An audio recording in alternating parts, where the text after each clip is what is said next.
If you wanted to score the basket, there's a 50% chance you could lose and fail miserably. But if you just wanted to do your best, you will always win something, no matter where the ball went. Like you, and literally every other human being on the planet, I love having clean slates and new beginnings. A chance to reset your chaotic life, reroute your morning routines, or simply change to be a step closer to who you want to be. But now that I'm on the last day of 2021, I'm feeling quite confused and overwhelmed. I really want to lose my lovely belly belt, but the thought of setting a weight goal and then the immediate image of giving up and feeling crap within a week fills me with dread and negativity. But going into an entirely new set of 365 days saying, whatever, isn't very comforting either. What if I get to this exact time next year and feel like I have wasted all my time? So what I'm really asking is, should I set goals, or what you call New Year resolutions, through 2022, or are they too overrated to be useful anymore? This video will show you how I found the answer to my own question. We are going to compare the benefits and harms of setting goals and then find the balance that fits just right.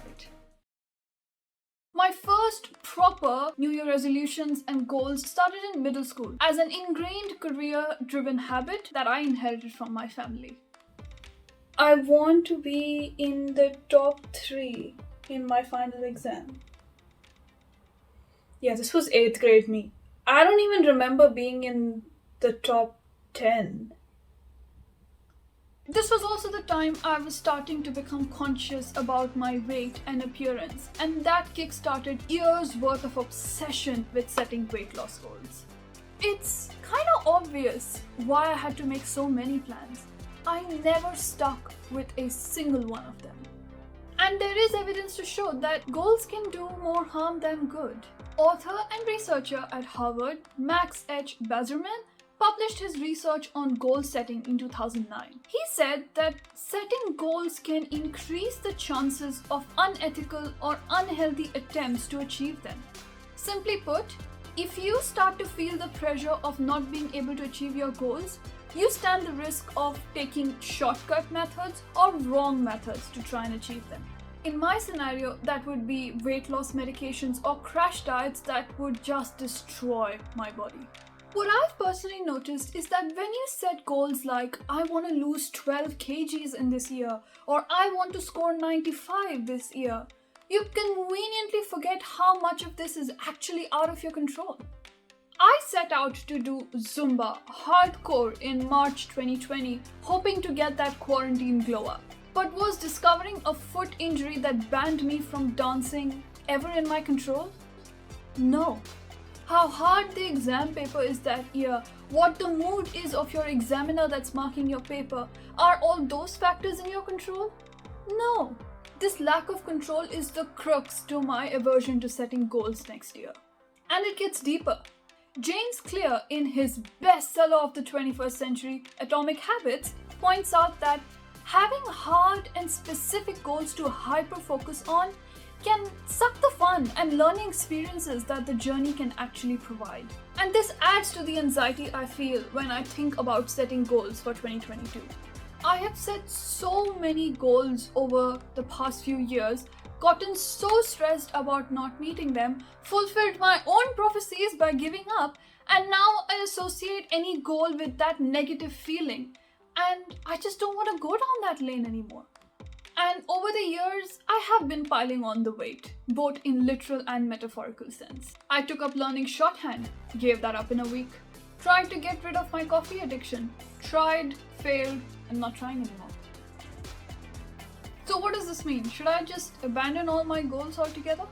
Does this mean that all those performance reviews at your job, the company goals of the years, Revenge Body by Khloe Kardashian, are all those episodes bogus? Now might be a good time to have an existential crisis. Nah, just kidding. Of course not. Despite the examples I've provided, goal setting has been ingrained into our moral system ever since American psychologist Edwin A. Locke declared the goal-setting theory in 2002, where he basically said that you need specific and complex goals to motivate people.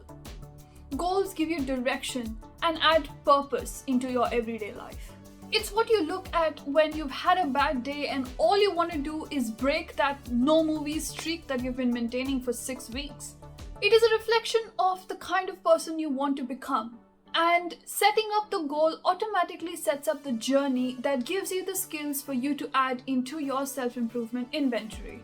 Despite my aversion to setting any goals, this has been true for me at every major step I have taken in 2021. When making videos for this YouTube channel was becoming hard and I was stuck at 38 subscribers for 4 weeks, my personal goal of wanting to have a database on YouTube is what kept me going. That grit didn't just come out of thin air.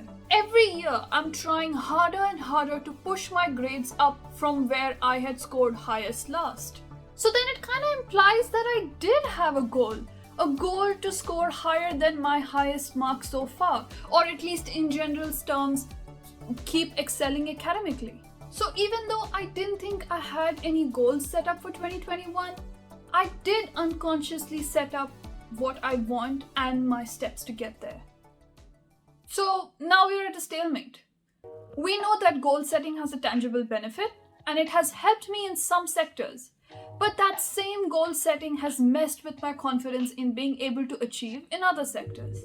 But here's a very, very interesting complication that we haven't solved yet. If we go back to the goal setting theory, Locke emphasized that only when goals are complex, very specific, clearly define the action with a time frame, will they motivate people in the right manner to put in consistent efforts. But that's not how I did it. All I said was, I want to have a YouTube channel. I want to excel academically. I want to be financially responsible. These are very broad, simple, and vague. So then how did these end up working? Clearly something else was going on. I was able to avoid setting the hard, concrete goals that give me anxiety, but I was still able to derive all the qualities and motivation I needed to get what I want. To try and figure this out, I called up a living scientific prodigy that has more than 20 years of teaching experience and has multiple qualifications from Sheffield University in the UK and Massachusetts Institute of Technology in Boston, who I call up for every single thought I have to share. Mom! Okay, are you nervous? No way. बेटी से तो बात कर रही हूँ मैं. Okay. Normal question to just set it that we are on the same page. What are goals to you, Mama? I feel goals is something that keeps you focused on doing some of the things, It's my profession which actually taught me, how, because when I started looking at, setting goals for my students and all that and how they all worked, I worked towards it as a teacher. So फिर मुझे लगा कि this is a very important part of growing up and being adult or any age group, For sure, in the last 2-3 years. I don't know when it started though. At the moment I think of writing something like this. So if I've picked up my diary and say that, this year, this is going to be what I want to do. The moment I write it down, there is this sort of tension in my head. Then if I don't get there, Mama, that guilt and that feeling of I'm not done enough, it's just, I just don't want to feel it. Say, set a target, okay, a goal of achieving, say, 80%. Even if you, are able to achieve a high grade, may not be 80, but you have seen a mass improvement, from where you were to where you are.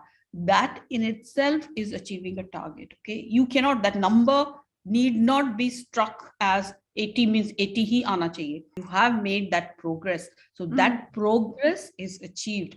Don't just keep as a number. And it was the first time I did a workout for 16 days without stopping on my own accord. Nobody's telling me what to do anything. But I could not control for the fact that my foot was going to get injured the way it did, right? And there was no choice for me after that. I could not walk without my foot swelling up. Setting goal was fine. You cannot be control of everything and anything, actually. But what you missed over there was you chose only one path to achieve the target. There are multiple ways that you need to spread out. That should have been one end of yours. proper sleep, good sleep, getting up early, that habit should have been another one incorporated. So you concentrated completely and wholly only on a physical exercise. So I should have kept the focus on what's in my control. I did not have that perspective. I was just stuck on whatever was set in the beginning. Don't know why, but okay. I finally think I have the answer. Tomorrow, half of you watching this video will set a New Year's resolution. You will then attempt to go through the process of achieving this goal. If you manage to come out on the other side of the tunnel, you achieve your goal with whatever perks and benefits it has to give you. When you convince yourself or truly realize that the gains from the process are much, much more valuable than the gains from the end goal, you not only have the generic motivation to drive you to push towards the end goal, you will also have daily doses of energy, vigor, and drive to get you through the hard parts of the process. And because you now care about the journey more than the end goal, you are going to start to enjoy things and see them in the present rather than getting hyper-focused on the end point. When I set my intent to start a YouTube channel, the channel growing was just the end point. But I was very aware that the process of getting there would build consistency into my routine, something I have always struggled with. It provided me with a whole new skill of video editing that could become very useful someday. It will allow me to keep my public speaking skills and connect me to different people across the world. The workload pushes me to have a more productive personality. These are priceless gains from just the process. That's why I was able to keep pushing out YouTube videos even though I had a vague end goal. So there you go. That's my middle ground.